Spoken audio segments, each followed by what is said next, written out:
nice, relaxing morning with a couple of good friends. What more could you add to make it special?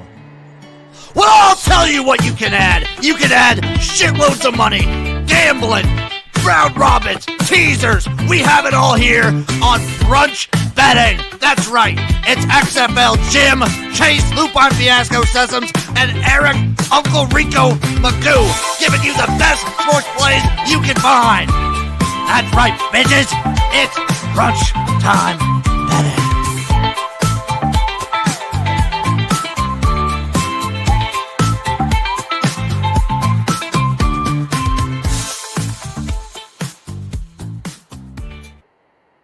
What's up, everyone? It's Brunch Time Betting time. I guess I've overused time in the introduction, guys. I'm not typically your host. I'm your co-second banana here with Uncle Rico. XFL Jim couldn't make it today for Brunch Time Betting, so I'm filling in. I've already mentioned him, the man, the myth, the uncle, ladies and gentlemen, Uncle Rico. How's it going today, Unc? Dude, you know what? I'm a little disappointed. You ever have something that you're looking forward to? Like, I'm on this Whole30 stuff. I decided today, you know what? I'm going to treat myself. Instead of blueberries in the protein shake. No, instead of cherries. No, instead of blueberries, I'm going with cherries. Chocolate protein, cherries. I was expecting something. Yeah. Disappointment. Disappointment. Just dude, nothing but. I've told you my like Whole30 thing, which is at some point during Whole30, you're going to end up in the kitchen in the middle of the night crying and eating pickles because it's the only thing that you can eat. Dude, not to sound like an alcoholic, but that's the only thing I miss is Miller Lite. There's nothing wrong with that. There's nothing wrong with a cold can of Miller Lite. That white classic can in your hand. Guys, it's Brunch Time Betting. What? Go ahead. That's like literally that's it. Like pizza, burritos, that stuff. No, just the finest Pilsner in the land. That's what I'm missing. Yeah. I feel like you'd be disappointed when you know that I'm completely fueled by Pop-Tarts and fruit gummy snacks. All right, guys, it's brunch time. It's betting. It's Brunch Time Betting. We've had our brunch chat. Now it's time to get to the bets element of it. Uncle Rico, I know that you had a bunch of things that you had your eye on today. You've kind of slimmed it down to your top five, which I appreciate because I did not have as many bets as you. Uncle Rico, what's your first play for today? My first one is I'm taking the Baltimore Orioles plus 105 on the first five. All right, look, the Orioles have been a mess this season. Not what people expected, but I'm backing them in the first five with Brandon Young on the mound. If you don't know about Young, he's one of the top pitching prospects in the O's system. Crazy thing is he went undrafted in 2020, but the draft was shortened to 5 rounds due to the pandemic. O's picked him up, and since then, he's been grinding through the minors, building up his stock. He did miss the 2022 and 2023 season due to Tommy John surgery, but he's looked solid in AAA. 2.73 ERA, 0.92 whip, is holding opponents to a 210 batting average, strikeout rate 28.5%, only walking 8% of the batters, which is in line with his career numbers, plus only a 58.8% left on base rate. That means he's doing a good job of limiting guys getting on base. Facing a Reds team over the last 2 weeks ranks as my 18th best offense. Also, they're scoring the 14th most runs against right-handed pitching, so pretty average. But the key stat over that span, they struck out the 10th most in the league. Now they're facing a righty who they haven't seen before in Young. That's typically when teams struggle. Gives me over more confidence in the O's. Flip side, Reds have Hunter Green on the mound, and yeah, I get it. On the surface, the stats are great, a ridiculous 0.98 ERA. But if you look a little deeper, his expected ERA is 2.49, and his left on base percentage is 89%. Top 10 in the league. What that tells me is people are getting on base, but they're just not getting it home. With the wind blowing out in Camden Yards today, I think this is great for the O's to get it home in the first five. So I got him at plus 105. So as someone who doesn't handicap as much baseball as he used to, obviously, but much baseball at all right now, Uncle Rico, what's the advantage of betting the first 5 versus the whole game? Is it knowing that you're going to have more exposure to a bullpen? Is that kind of how the theory behind it? Yeah, you're just betting the starter. You're just betting the starter. You're going to take all the bullpen variables out of it. Now, look, there's sometimes when a team like the Padres, I'll take for the first 5. But no, for the game, but I tend to bet a lot of first 5s. Just take the bullpen equation out of it. There we go. There you go. Well, my first play, I believe the game is at 11:30 God's time. I'm going to the UFL. That's right. XFL Jim might not be here today, but he's here in spirit with this play. I'm taking the Renegades plus 1.5 and on the money line. Here's the deal. Since they lost AJ McCarron, I think that St. Louis has lost the juice just a little bit. That they lost the juice. They had a tough loss last week to the Defenders at home. I think they could easily take another L at home in this game because I think that if this were in Arlington, that the Renegades might be favored, quite honestly. So I'm going to say wrong team favored. I'm going to take the shot with the points and with the morning line in that game. Uncle Rico, what's your next play? My next one is I am going to Milwaukee, and I'm taking the Brewers and Athletics over 8.5. Let's talk about this matchup here, starting with the Brewers. Over the past 2 weeks, they're rolling, scored the fourth most runs in the league against right-handed pitching, as they ranked as the 6th best overall offense in that stretch per my rankings today. They're going up against Luis Severino, and he's had a rough start to the season. Surface numbers, 3.82 ERA, 1.2 whip, but you dig a little deeper, his expected ERA is 5.2, and he's walking nearly 4 batters per 9 innings, which isn't good. Now flipping to the Athletics, they have actually been a solid offensive team this season. The last 2 weeks, they've scored the 3rd most runs against right-handed pitching, ranked 4th in my matchups against right-handed pitching over that time. They are facing Patrick for the Brewers, who is 1-0 with a 1.76 ERA, but don't let this fool you. His whip is 1.37. His expected ERA is 3.65, and he has a 99% left on base rate. That's just unsustainable. What does that mean? Again, we talked about it earlier. Guys are getting on base. They're not getting home. Now you're facing a top 5 offense. I think the A's are going to be able to score. So with both these lineups swinging it well, both starters due for some regression. I'm going to take the over 8.5 in this one. There we go. The Unk on the over 8.5 with the A's and the Brew Crew. Guys, I'm cross species with my picks today. If you know me, you know what I do best. It's the horses. I got a play where I try to step on necks early today on the Oaklawn Park, Oaklawn handicap card in race 1. Post time is going to be 1:20 Eastern, 12:20 God's time. And I'm playing an exacta in race 1 where I key the number 4, Rebel Moon on top. Rebel Moon making the first start against winners, but made a really competent and capable move passing other horses in the debut. Underneath, I'm going to use 2 horses. One owned by a friend of mine, John Holloman, Magic Mover at 15-1. This horse is a speedball on the front end who went gate to wire in the last start in a $20,000 maiden claiming at Oaklawn. And then I'm also using the 8 Nacho Bar at 20-1 for Travis Murphy. Last week when they had a big stakes meet at Oaklawn, they really juiced this track up where you had to be either on the lead or very near the lead at the top of the stretch. These are the horses that I think are going to be in that position and in position to win. So that's a exacta in race 1 at Oaklawn 4 with 7-8. What you got, Onk? My next bet is I'm going to the Great North. Give me the Seattle Mariners minus 120 on the first 5. I was on the Mariners last night, and I lost it not because of handicap, but because the catcher dropped a pop-up in foul territory, which led to 2 runs, some brutal brace running mistakes, just sloppy baseball from the Mariners. But I'm going to go back at him today, and this bet is all about Logan Gilbert. He's off to a great start.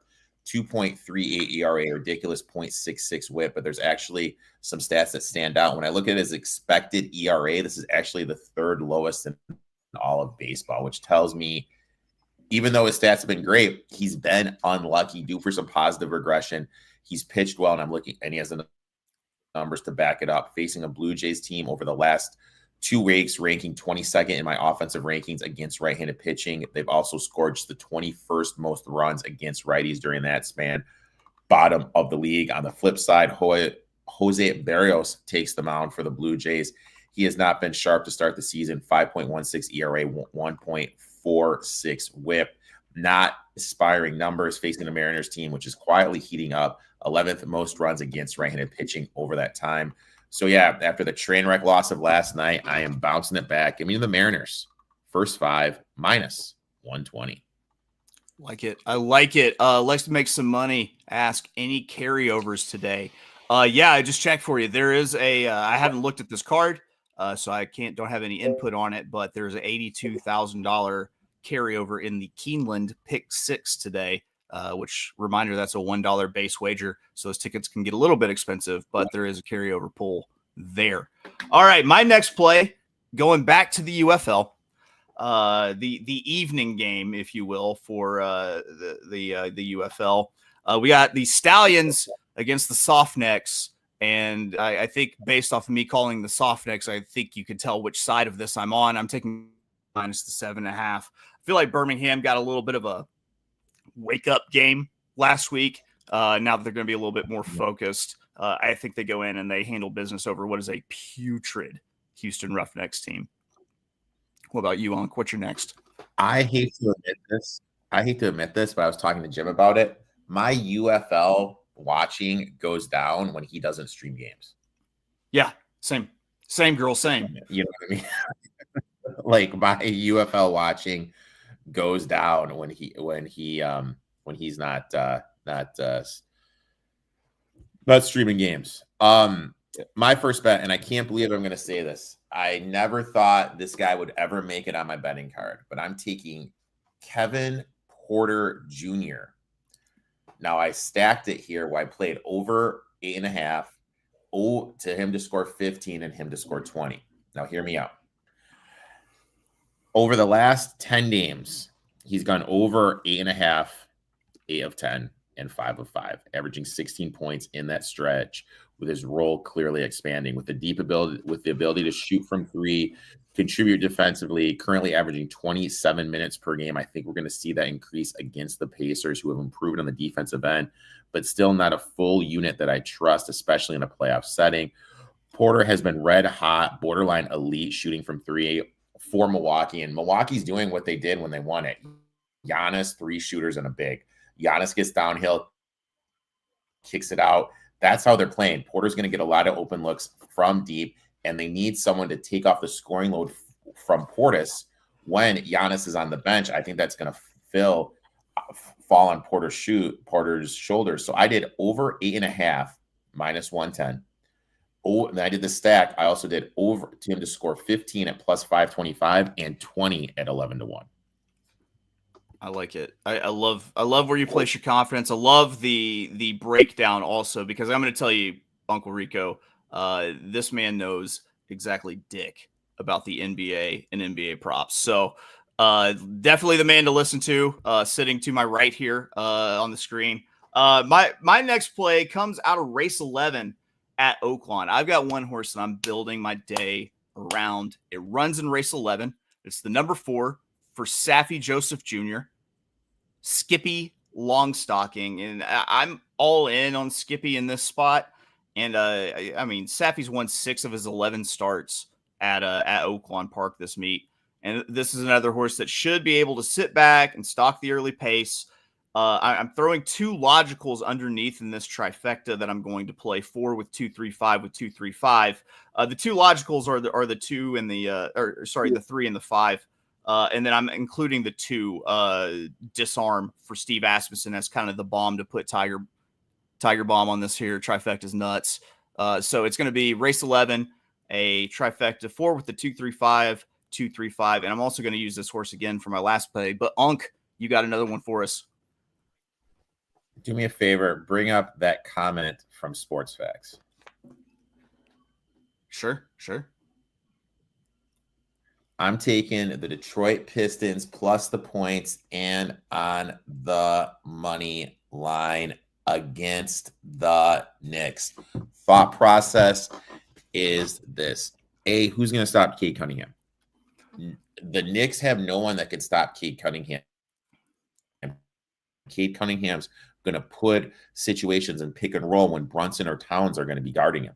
Now, the Knicks aren't as good as they were last year, rebounding and defensively. And Tibbs now, instead of just having to hide Brunson on the defensive side, is going to look to have to hide Towns on the defensive side as well. That's a lot to ask. They're not as good rebounding team. This is going to lead to some second chance points. Pistons have numerous guys and tall athletic guys that they can run at Brunson to make him uncomfortable. And guys, I hate to say it, Cade Cunningham is going to be the new face of the NBA.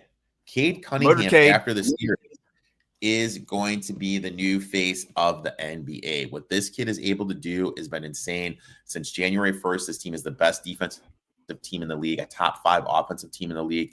We're going to actually see what they're building in Detroit. My baby Pistons are going to make some noise today. They're going to upset the Knicks. Give me the +7 and them on the money line. There we go. I love that you're mentioning Cade Cunningham because I remember him getting drafted first, and then I remember never hearing anything about Cade Cunningham until this point, until you just he kept on getting hurt. He kept on getting Yeah. hurt. That was the thing. And now they actually have a coach too, which helps too. So Yeah, and tons of high draft picks to kind of fill that bench with. So, yeah, man, let's go Pistons. Fuck you, sports facts. Let's go Pistons. I've got my last play here. I've got a jazzy name for it. In fact, I mentioned I'm kind of running my day through Skippy Longstocking. I've got an ice cold daily double in race 11 into the finale in race 12. I've got a jazzy name for it. It's the Skippy Zippy Double. We're going to play in race 11, Skippy Longstocking in the first leg of the daily double, and then we're ice cold single in the final leg to the 7 Zippy Mark, which, folks, if you didn't know, Zippy's my boy. That's me down in the corner with Zippy and Kenny McPeak. Yeah, with Kentucky Derby winning trainer Kenny McPeak also in the photo.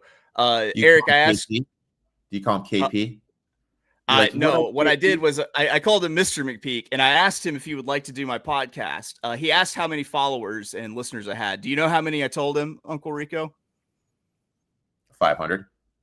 It doesn't matter what I told him because the number was not high enough for Kenny McPeak to come and do my show. He big time me.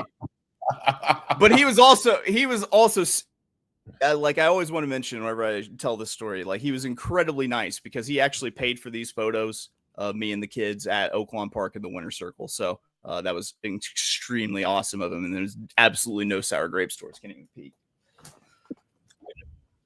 That's my story. Randy Couture big time me when I asked him to come on. Former UFC champion Randy Couture big time me.